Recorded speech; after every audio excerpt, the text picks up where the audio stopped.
Welcome, fellow Stardust. Are you ready for a scare?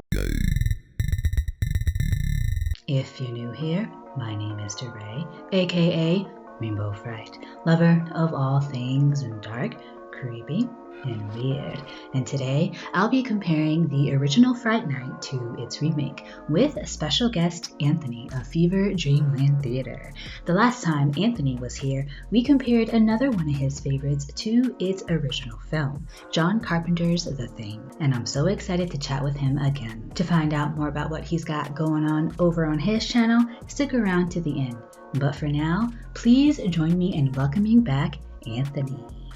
Anthony, welcome. Are you ready to talk about Fright Night? I am very ready. I am very happy to be here. And thank you for having me. Yes. Welcome. It's my absolute pleasure to have you here again.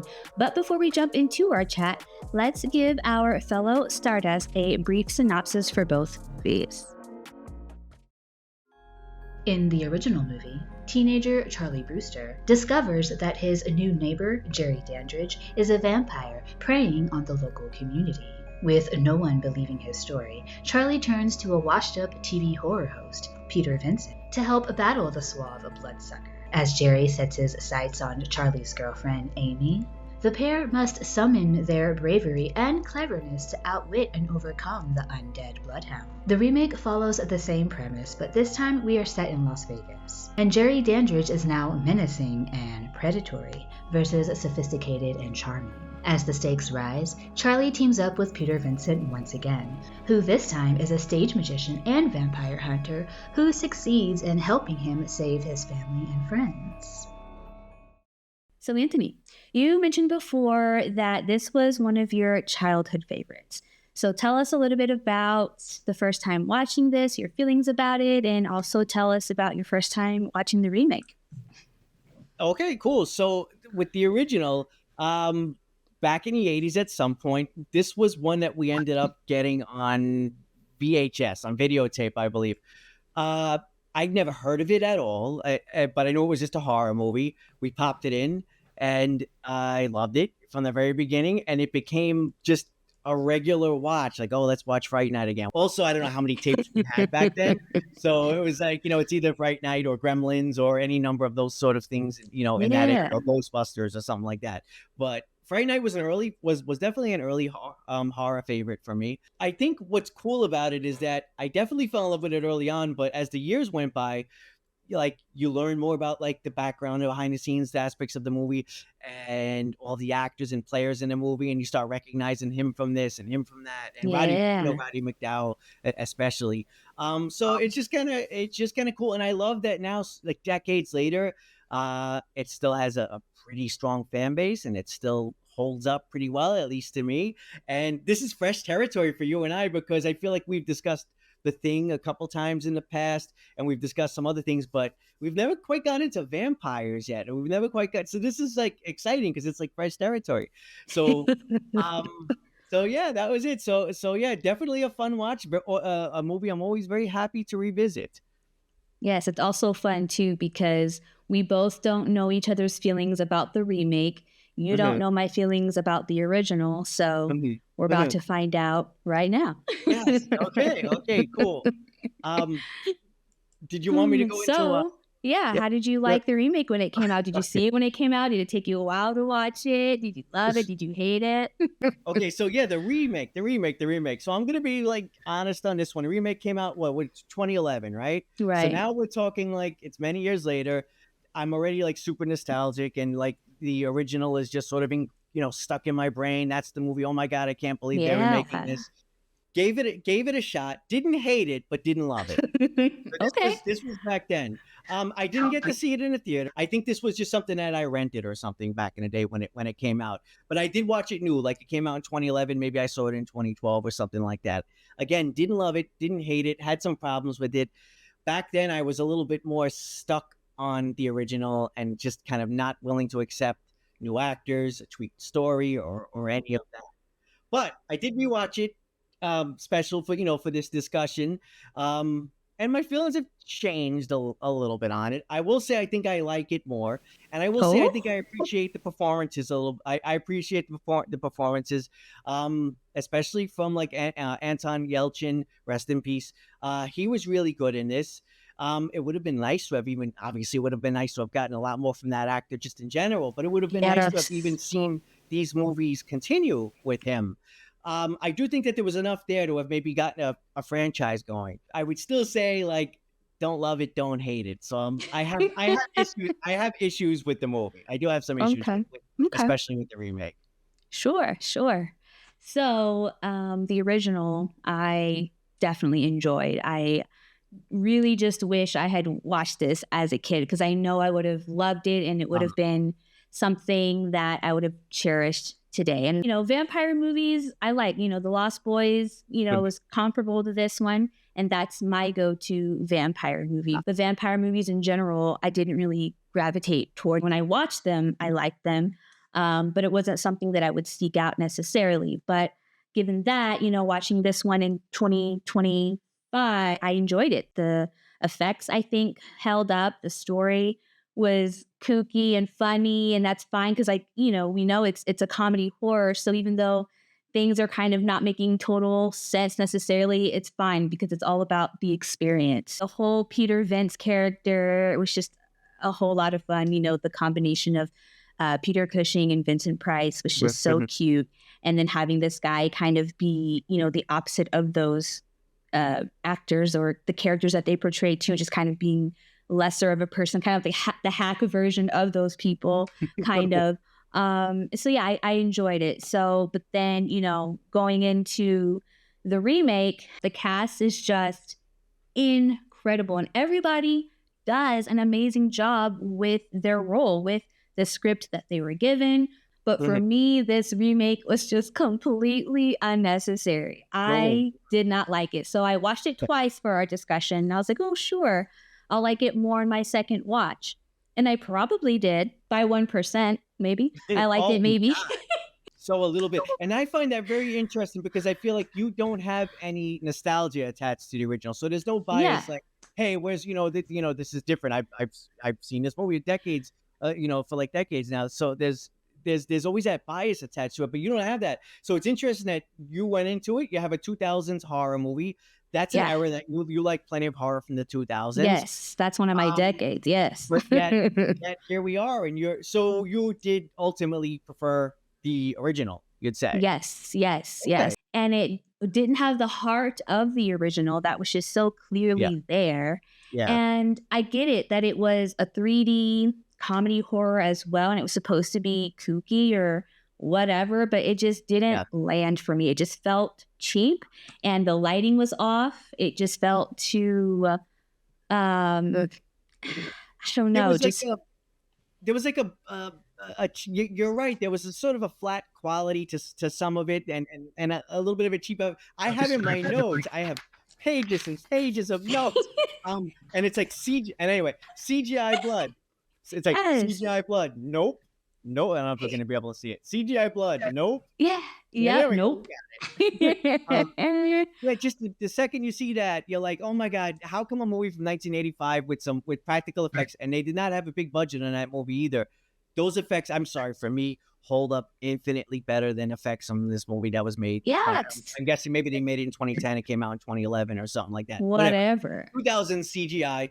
Not holding up. And to be fair, like, come on, there's CGI going back to Jurassic Park, which holds up super well. So it's just a matter of it not holding up. And the Blob even looked way better. And so it's just because, like, I feel like they just didn't utilize practical effects enough to combine it with the CGI. They fully relied on the CGI. Like with one of Colin Farrell's makeup designs, it was only CGI. They used zero practicals, and that was the problem. They just relied too heavily on that and wanted to be more grotesque. Yes, it was also a comedy horror, but they just really tried to be disgusting and tried to throw in that shock value without giving the story any soul or heart. And they tried with Anton, our actor, because he was just heart and soul walking around on this earth. Like he oozed that. But just because you have an actor who is that great doesn't mean that your movie is going to project that. It needed to be in the story, but there was just too much hate and animosity, I feel like, in the script to have that wholesome feeling that you got from the 80s film, you know? I wanted to ask I agreed fully. And I wanted to ask your opinion on this because now you saw both movies, so you can see how both movies are similar and different and structured very differently. I like that they tried changing some things up. However, simply changing Yeah, things up doesn't mean it's good, but I can credit them for at least trying to go their own way. Matter of fact, I sure. felt like the movie came alive a little bit more here and there when it went its own path. But that said, I was really thrown off by the opening, where they give a lot to Evil Ed to do. He essentially starts the movie. We're introduced to Charlie, our new Charlie. Then we kind of backtrack and we get into Evil Ed. He basically sets the story into motion. I found that structurally to just feel like there was an interesting choice, but weird to have our lead sort of take the back seat for a little bit in the beginning and then have to catch up with the rest of the story. But Yes. really, Evil Ed starts the story and then vanishes from the movie. We know he's going to come back, and then he comes back in the end.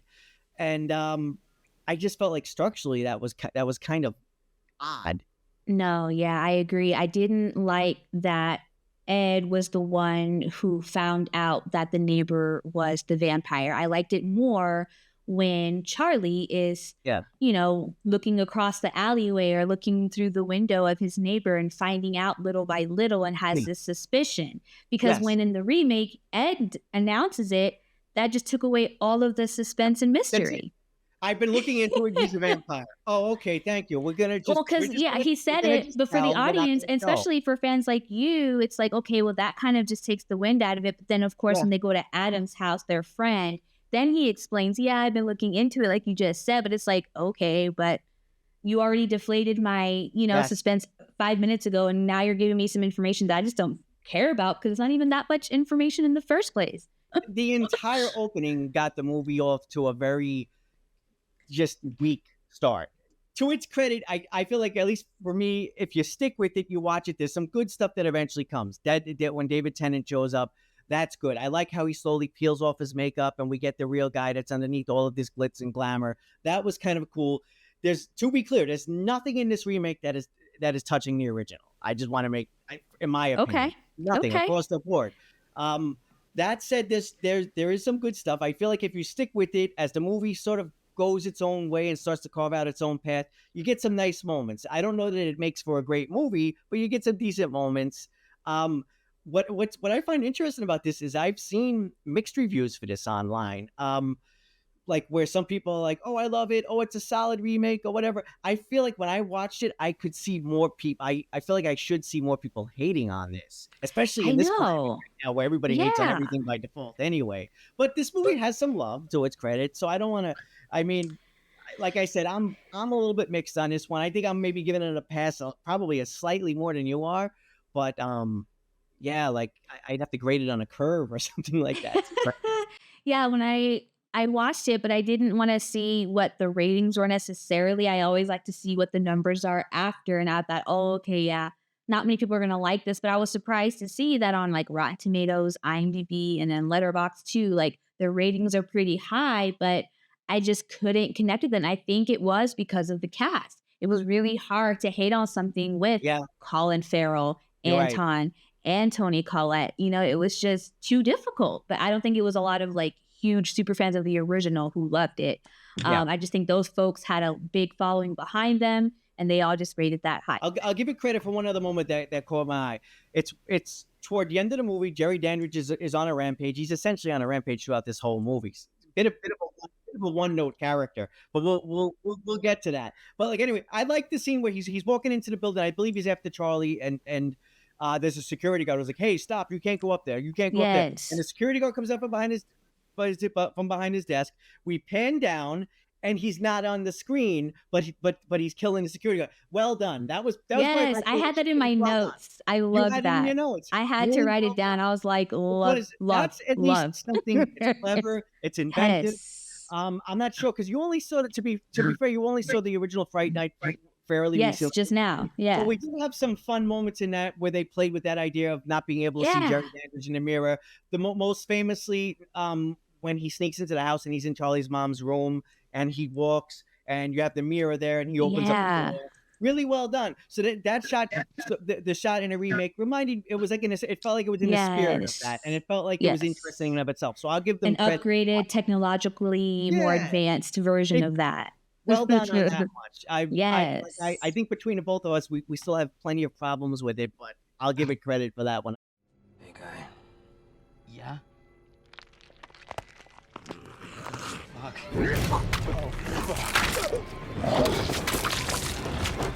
But Jerry Dandridge was just one note, I would say. His character's very one Yes. note, very just. He also says some pretty crude things. He's trying to get into Charlie's house at one point, and he's talking about Charlie's mom. He's talking about his girlfriend. So there's no charm there. There's no class. There's nothing there, compared to compared to our original Jerry Dandridge, Yeah. who was just all charm. He was just all class. Yes. Plus, there was even a lot more humanity to that character, and I think that really made the difference. Sure. Colin Farrell just went straight villain on this. Now, I don't want to crap on Colin Farrell and all because he's in one of my favorite TV shows of this year, Penguin. He absolutely knocked it out of the park, playing a pretty badass villain. So on paper, this I feel like should have worked better than it did. There's also lines and dialogue here that just kind of falls flat. Whereas I feel like there's lots of fun lines in the original that all kinds of memorable quotes and stuff like that. Yeah. So I don't know. So it was a bit of a writing thing too. But yeah, getting back to Jerry Dandridge, just a very different incarnation of the character. This one just feels a lot more just straightforward, violent. Are you clear what his motives are? Right. No. Are you clear what he wants? To be fair, they let you know what he wants in the end.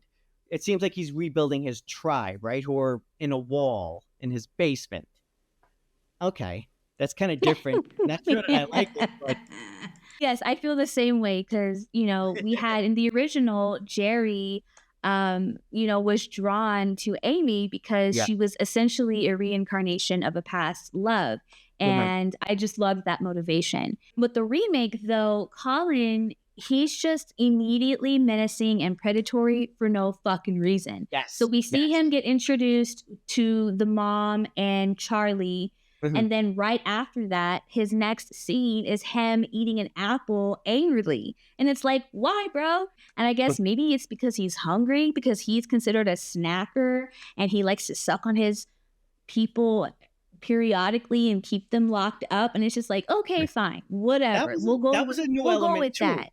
Yeah, that was a new element too. The whole thing of the cages. That was almost serial killer-ish. Yeah, and I get it. That's maybe more modern true crime-y, which true crime was kind of coming up at the time, maybe. And it was just kind of like, all right, he's just a weird asshole. So to have Toni Collette's character, the mom, kind of be attracted to him. Description. He's a weird asshole. It's the best. It really is. He's a weird asshole. It's such a different take on the character. I'm sorry. That's hilarious. It's very accurate. Because you get the first version, it almost angers me a little bit because I know Colin Farrell could have done a little better with this if he had better material to work with. And I have some notes on that too, because I don't know if this is necessarily a bad thing about the first one, but as far as Amy and Charlie in the original, I found it on a rewatch, I found it a little more difficult to get on board and root for Charlie because Charlie in the original, he's a bit of an asshole. I'll just say it right up front. Okay. At one point, Amy and him, they're high school kids. They're meant to be high school kids. I think Amanda Bierce, was that her name? She was 27 when she shot this. I know. And he was 20 something, but that was, to be fair, that was normal in the 80s. Slightly older people playing high school kids. But as far as their relationship goes, it's rocky from the beginning. They're young kids. They don't know. She's a little scared about moving forward, let's just say, with the relationship. But then he immediately spots Jerry Dandridge downstairs in a whole coffin bit, and that's it. We're off to the races. But then he just blows off his girlfriend. She's leaving the house at one point, and she's like, "Good night, Charlie." He's like, "Yeah, good night." He doesn't even turn around. He's already completely preoccupied. It works later at high school. They're still not getting along. Then you get the famous restaurant scene where she squishes the food on his face. So it's a rocky relationship. And I got their love a little more toward the tail end of the movie. Yeah. But yeah, as far as like the chemistry between the two of them, it was so rocky. It was almost hard to see it in the original movie. So you're right. I would say that they got that a little more. There was a little more chemistry, maybe just because the script in the remake allowed for it. Would you say? Sure, yeah. And it's funny that you say that Charlie was an asshole in the original, because for me, Just in the beginning, Amanda, I love him sure. past that. But yeah. But Amanda Beers, to me, was just the annoying girl who wasn't asking him more questions. Like, he just told you that there were people carrying a coffin outside. And yes, you saw the same thing on TV, but like, he's literally looking out the window and you know he wants to have sex with you because he's always groping you. And so if he's saying that instead of having sex with you, why not get up off the bed and go look at what he's looking at? Because that's what the fuck I would do. Like, so, and then when he and freaking Ed are at whatever restaurant, that burger place, I'm like, why aren't you listening to them about the killings that they are talking about? Yeah. You're still concerned about your little relationship. Like, girl, stop your bullshit. You're pissing me off. But then, yes, like you just said, at the end, their love, made more sense to me. It was more apparent. And we even get a great moment on that note. They segue where Charlie's trying to tell his mom, like, there's a vampire next door. And she's like, oh, what? And then we have like a nice smash cut and we get his girlfriend. Oh, what? And again, nice writing right there, because we get the point that Charlie's going around trying to tell everybody, and everybody thinks he's crazy. They don't believe him. But her response again is like, are you trying to trick me? Is this something, so that you can get back with me? So yeah, she's still completely preoccupied with, their little high school relationship. That's yes, a little rocky high school relationship. That's sort of. Hey, what were your thoughts on Evil Ed? Evil Ed. I loved him. Like, I hated and I loved him, right? In the original. He's like, I've never, I can't think of anything else that I've seen him in. He's not a person that, like, I know in real life, but he's a familiar character, right? Yes, like, just that type of person. So I'm drawn to him. Like, I want to hear that annoying cackle. I want to hear his little one-off, his little one-liners. You could see him being that little bit of an outsider, and I appreciate that in him. So he was a little bit annoying. Amy was definitely annoying. Charlie was also motherfucking annoying from time to time. But despite all of that, I did like the story of all these characters. I like seeing them all together. So that was, interesting to me to like realize I like the story and I want to see where they all go. But then in the remake, we have, McLovin playing our new Evil Ed, and that I see where they were going with it, but it doesn't make fucking sense. Like, I understand where they wanted to go, but they didn't get there with him. He was McLovin in Fright Night. Basically, that's all what he freaking was. And I liked his one line where he was like, oh, and I'm pretty mad that you think that I would read Twilight. I mean, that was funny, but that was it. There was more of a modern sensibility there, and there's some more modern humor. I'll take the 80s humor and You're So Cool, Brewster, personally. But I'll say one thing. They tried to expand on a relationship between Charlie and Evil Ed more so, at least in the opening of the remake, versus the original, where you get these two guys, they're friends, they get along, but they don't really get along. It's sort of like very antagonistic kind of relationship. I believe in the novelization, there's some backstory where Evil Ed was pretty good friends with Charlie, but Charlie got a girlfriend, so he became a bit of the third wheel, and that was the reason for a little bit of the animosity that we see in the movie. We don't quite get any of that in the movie. I don't think that we need it, to be fair. But then in a remake, we expand on that a little bit and then delete the character from the movie for like the next 45 minutes. Yeah, I know. It's weird. It really is. Like, it almost feels like, and I don't know the history of this movie, so maybe when people watch this, feel free to correct me or let me know if maybe this was a product of rewrites or something like that. Like, maybe something along the way was changed. I have no idea, but it almost feels like a couple of writers one person tried this, another person tried that. Maybe the Evil Ed character was meant to be around long. I don't know. There was something, again, coming back to the structure that just felt a little more off in the remake to me. And I don't know that they necessarily needed to like stick, so close to the original. They could do their own thing, but again, just by doing their own thing doesn't necessarily mean it's going to be good. And that's sort of what happens, I think, with the remake. They made differences, they made changes. Some worked, some really didn't. Ed Lee. Edward Lee.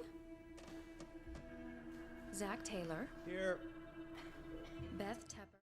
Going back to Jerry, though, Jerry Dandrige, our vampire, I, in the original, just loved how you knew he entered the room a lot of times when you heard wind, when you hear like whooshing and stuff. Yes. And in the original, like the sound design was just perfect and just so creepy. And there were just a lot of things that made you like see things in your head without seeing them because of the sound.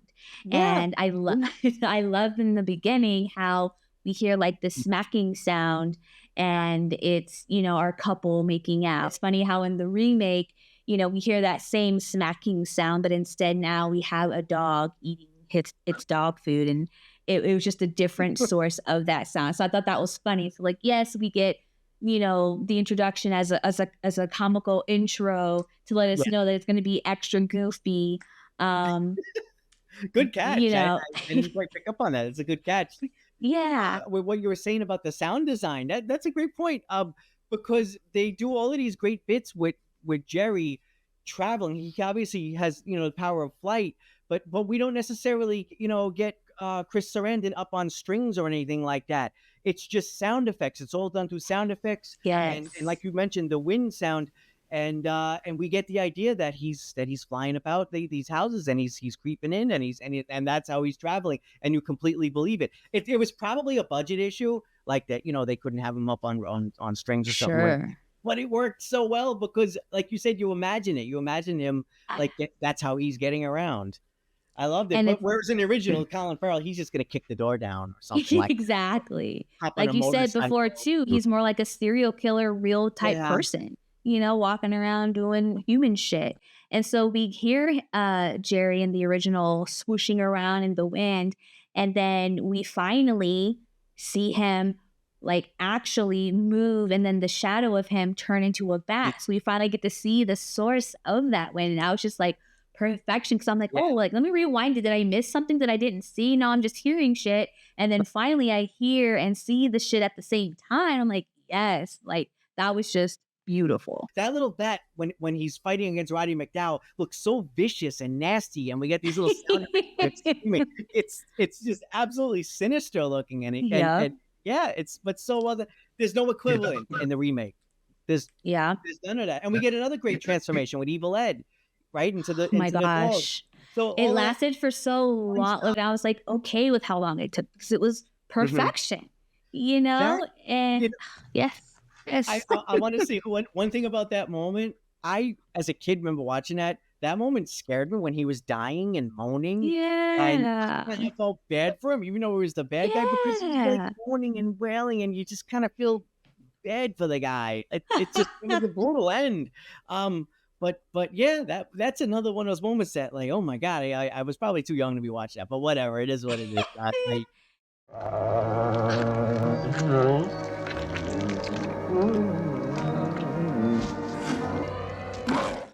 Jonathan Stark played Billy Cole, our friend in the background here. He's just gonna watch us for the remainder of the show. I know maybe he needs a smoke, but I really love this character. He's slightly goofy, he's slightly over the top, but I love that he performs these key integral roles for Jerry Dandridge. Like, I feel like this guy, I can imagine this guy going out and doing everything from buying apples to just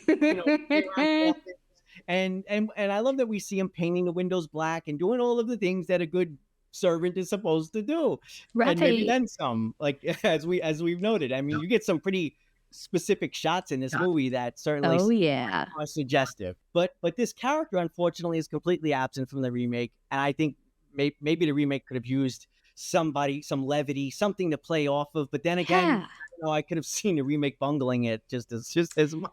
And this character got an awesome death, very memorable. Um, Gooey, all awesome 80s practical effects as he melts all over the place and eventually turns Yes. into a skeleton. And I love that at one point in the movie, Charlie calls 50 on Jerry Dandridge, because you always call the cops on vampires. Okay. To be fair, he's smart enough to know. That's what I like about it too. You can see the intelligence of the characters. He just said, he just gets the cop over there and tells him, about, like, I saw the woman there. And then later on, after this guy behind me manipulates the situation, then Charlie comes out and says he's a vampire. And now the cop ultimately is like, okay, I'm done here. You have to come back to my station. I'm throwing you in jail or something like that. Yes. That's another thing I liked about this character. Just the whole movie across the board gives each character like these little quirky, personalities, and they're interesting. And yeah, I love that. Jerry Dandrige is a vampire. Sure, and I'm Dirty Harry. Now, let me tell you something, kid. If I ever catch your ass down at the station house again, I'm throwing it in jail forever. Oh, and I definitely do want to talk about, if you don't mind, also definitely Vincent. Please. Especially the one in the original. Yes. Legendary Roddy McDowall. He's in one of my favorite Twilight Zone episodes. People are alike all over. But he was also in Class of 1984. He was in Planet of the Apes. So pretty iconic actor, pretty legendary. So much talent there. I loved his dynamics between him and Charlie. They're also great in the sequel. I'll say that. I know you haven't gotten to the sequel quite yet, but he's so great in this movie. I love his character. I love that they have a running joke about where he keeps thinking that everybody who meets him wants his autograph. You want my autograph, right? And Charlie's like, no, I need you to come help me kill a vampire. And then later on, he meets Amy and Evil Ed in his apartment. They show up at the door. They come in. And again, you must want my autograph. They're like, no, they want. So this poor guy can't give away his autograph. It's just nobody wants his autograph. I love that he's a washed up actor. Yet he has this ego. And I love how he's so cowardly. This, I believe, was a lot of that was Roddy McDowall's input, where he said he wanted to play the character as a bit like the Cowardly Lion. And that's even more special because you get a little bit of a character arc, because in the end, he reluctantly helps Charlie out and gets to play hero. So that it's just such a fun little role. It's slightly over the top. It's slightly cheesy, but it's brilliant. It works. It's flawless in this movie. You sure? So far, everything has been like it was in the movies. Now we just have to keep hoping. All right, so then out of 5 rainbow skulls, what would you give the original and what would you give the remake?